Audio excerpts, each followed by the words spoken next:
So, you're looking for a great dog trainer here in South Dakota? That's fantastic! Finding the right person can help you and your dog enjoy everything this state has to offer, from the city parks to the open trails. If you're not exactly sure where to start, don't worry. We're going to walk through how to find that perfect fit. Okay, let's just start by picturing the goal, right? Imagine taking a calm, relaxing walk with your dog along the Missouri River, or heading through downtown Sioux Falls without any pulling or lunging. That's the kind of life that good training really opens up for both of you. So first things first, before you even start searching for a trainer, it's a really good idea to get clear on what you and your dog actually need to work on. What kind of training are we talking about here? Are you just looking for some basic family dog manners? Teaching your dog not to jump on people or to walk nicely on a leash? Or are you dealing with something more specific, like behavior modification for anxiety or reactivity? Maybe you've got a brand new puppy and you just need to start with the basics. Or perhaps you have bigger goals, like agility competitions or therapy dog work. Knowing this will really help you narrow down your search. And next, you want to think about the format that's going to work best for you. Group classes are awesome for practicing around other dogs and people. Private lessons, especially in your own home, can be perfect for tackling issues that happen right there, like barking at the doorbell. And then there are options like day training, which can be a huge help if your schedule is super busy.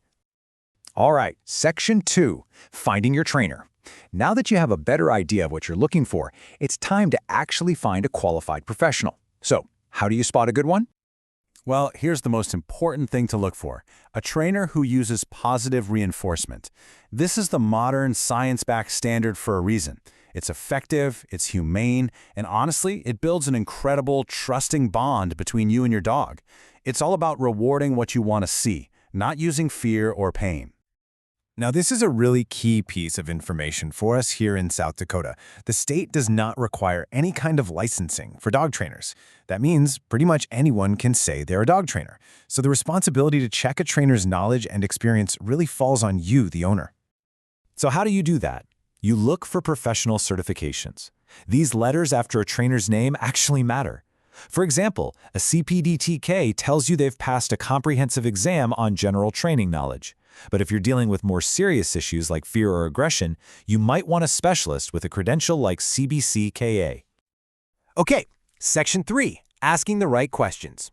You found a few trainers who look promising and have good credentials. Now it's time to actually talk to them and make sure they're the right fit for you and your dog. And of course, budget is always a consideration. This chart gives you a general ballpark of what to expect for training costs in South Dakota. Now keep in mind, prices in cities like Sioux Falls or Rapid City will often be at the higher end of these ranges, while you might find slightly lower costs in more rural areas. You can use this checklist as a guide for your first call. You want to confirm they use positive reinforcement, ask how they'll create a plan specifically for your dog, get a really clear breakdown of all the costs, and just double-check their certifications and continuing education. This helps make sure everyone's on the same page. All right, we're at Section 4, Putting Training into Practice. Now, finding the trainer is a huge step, but the work doesn't just stop when the lesson is over. Real training happens when you apply those new skills in the real world. And luckily, South Dakota has some really wonderful places to do that. For practicing things like leash manners around distractions, the leash trails at state parks like Custer or Newton Hills are fantastic. But when it comes to skills like recall, you absolutely want to practice safely in a fenced-in area. So the dog parks in places like Sioux Falls, Rapid City, or Brookings are going to be your best bet. And as you're out there practicing, just always remember to be a good neighbor and follow the local rules. Leash laws can change a lot from one city to the next, so it's always smart to check your local ordinances. And of course, make sure your dog is up to date on its rabies vaccine, which is required statewide and has its local license. Ultimately, investing in good training helps your dog become a confident, safe companion who can join you in so many more parts of your life. A well-mannered dog isn't just a joy for you at home or on the trail, they're a welcome member of the entire community. Good luck on your training journey.